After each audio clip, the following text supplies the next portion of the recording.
All right, and kind enough to give us a few minutes of his time, the man himself, Adam Munsterteiger of BuffStampede.com.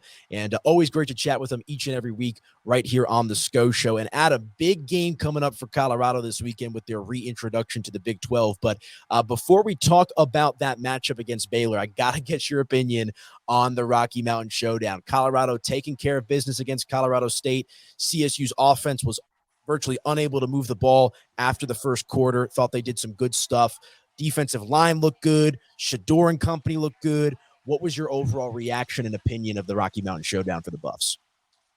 Yeah, it was what Colorado needed to do coming out of last game of non-conference play, and I felt some nervous energy, just not from the team itself, but from folks outside of the program going into that game, because you thought about what would happen if they came out and lost that football game. And so your head went to some really dark places if you were a Colorado fan. So kind of going into it, my thought, Aniello, was just find a way to win. It doesn't matter if it's by a point, because as Shador pointed out at Big 12 Media Days, they are everybody's Super Bowl. And Colorado has always been CSU Super Bowl going back in the history of that rivalry. And so it was a tough-ish environment, but nothing compared to what Colorado had out at Memorial Stadium. And, frankly, I thought Colorado State made so many mistakes that, it was as much to do about that as anything Colorado was doing at times in that football game.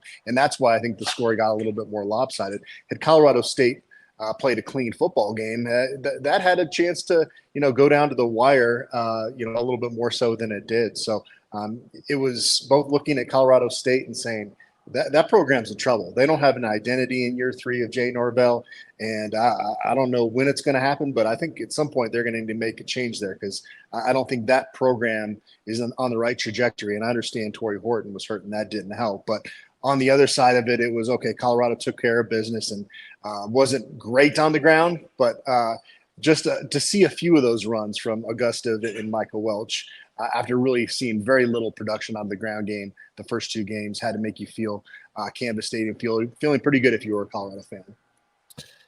Adam, you mentioned the identity of Colorado State not being there through 3 years, but what do you think about the identity of Colorado right now? It seems like the last 2 games we've seen a defense that has really taken over for this team. Is there a chance that the identity this year might be on the defensive side of the ball? Possibly. I think it's too early to say definitively. I think the identity of this team is Shador Sanders and those 4 wideouts. And if he gets enough time, you're going to see this offense be high-powered. But it's been a clunky start to the season for the passing game. There were too many drops out in that Colorado State game. There's too much talent offensively, and that's something that a couple times, in that Nebraska game and early on against CSU, you were kind of saying that there's just way too much talent on this offense for them not to be more productive, but they finally did get it going. And to run with that point for just a moment, I think you'd rather have the offense be the one that's sputtering a little bit, because the talent that they have there, versus the defense was a big question mark last year. Like, I believe Pat Shurmur and company are going to figure this thing out one way or another. So it's going to be interesting to see how this season progresses. But to Chase's point, nice to see the defense step up. But all right, let's talk about this Baylor matchup. Chase and I were doing a little bit of breakdown earlier on the program, or throughout the program, and looks like a couple of different quarterbacks might be playing for Baylor today. The old saying is, if you have 2 quarterbacks, you don't really have any.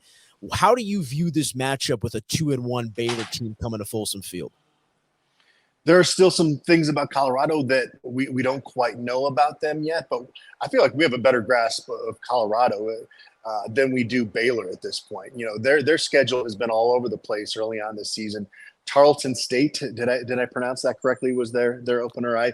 He doesn't know. I've read that word before. I've never even heard of Tarleton State, to be honest with you, Adam. Was not aware that was a college, so that was their opener. Week 2, they play at Utah. Cam Rising goes down with an injury in that game.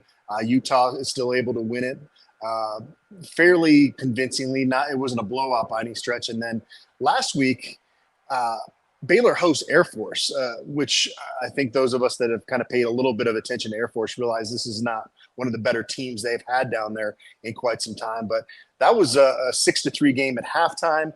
Baylor had 3 fumbles in the first half, a failed fourth down conversion. So you could say, well, they should have been up more, but this was also a Baylor team that struggled really against Air Force before kind of hitting their stride. But it sounds like Sawyer Robertson, a transfer from Mississippi State, will most likely get the start against Colorado.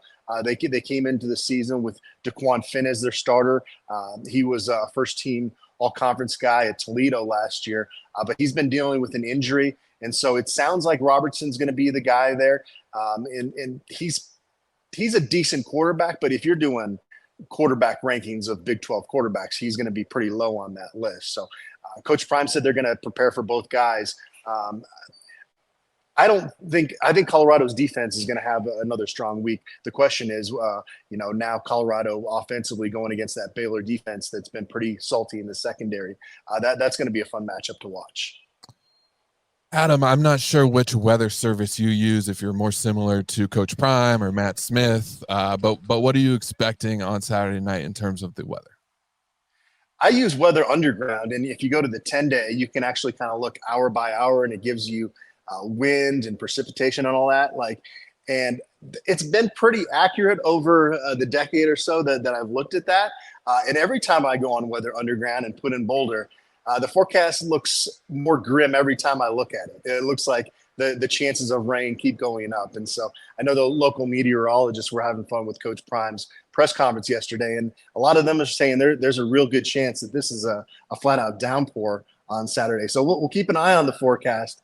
And it sounds like next week, too, there's going to be a whole hurricane rolling through Florida that might be a really rainy game as well. So we'll see what Mother Nature has in store these next 2 games. That's football weather. I'm not having to play in it, so I get to, sit inside at number 38 and have a good time at the watch party if it is coming down. But my question to you is, right, we know that Colorado, at least on offense, right, Shedeur Sanders loves to throw the ball, loves to look for Travis Hunter in the end zone, down the sideline, whatever it might be. If there is severe inclement weather throughout this game, how do you think that impacts Colorado's approach to this one if maybe it's coming down like crazy and they can't throw the ball in the same method in which they'd like to? I mean, if they're not given a choice, then you would hope there's a healthy diet of Micah Welch and Isaiah Augusta, possibly. Dallin Hayden, he got banged up in week 2 at Nebraska, missed last week. Coach Prime said he's going to be more kind of a day-by-day evaluation as they go forward. Same with Chidozie Nwankwo on the defensive side of the ball, kind of being up in the air at this point. But I would imagine that if I'm guessing, Colorado will be a little bit stubborn and keep trying.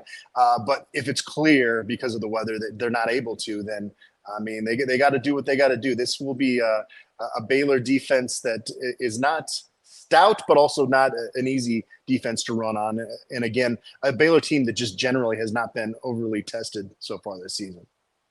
Before we let you go, Adam, we always like to talk a little bit about recruiting. They weren't able to bring any visitors for that North Dakota State game, given it was on a weekday night.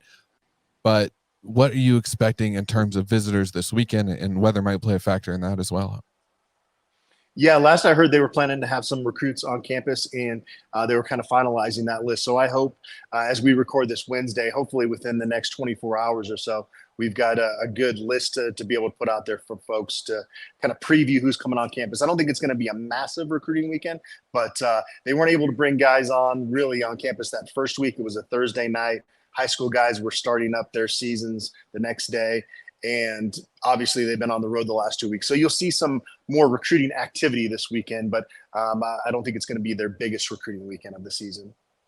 Okay, I got one more for you real quick. It's a 2-parter. One, why does Colorado keep throwing the ball at the end of the game when they can just run the clock out? I know that's been a massive talking point on local sports airwaves this week. And I got to ask your prediction for this matchup between Colorado and Baylor.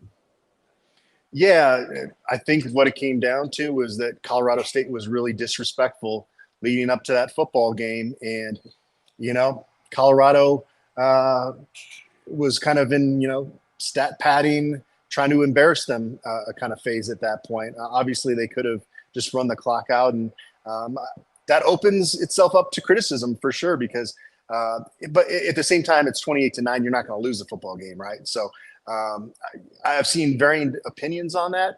I would have liked to see them take a knee and go to the locker room, but I also realized that those comments made by Braden Fowler Nicolosi and Torrey Horton really got under the skin of this program, and they wanted to play 60 full minutes of football. I was listening to Gary Barnett at the end of that game. I listened to most of the fourth quarter on the radio, and he was like, what is Shedeur at? Is he trying to reach a mark or something? He could not figure out why they were still in the game. Yeah, it's always interesting with all that type of stuff. But at the end of the day, Colorado football is a little bit of a reality TV show. You saw what happened after the game as well, so it is what it is. All right, before we get you out of here, my man, how does Colorado win this game, and how do you see it playing out?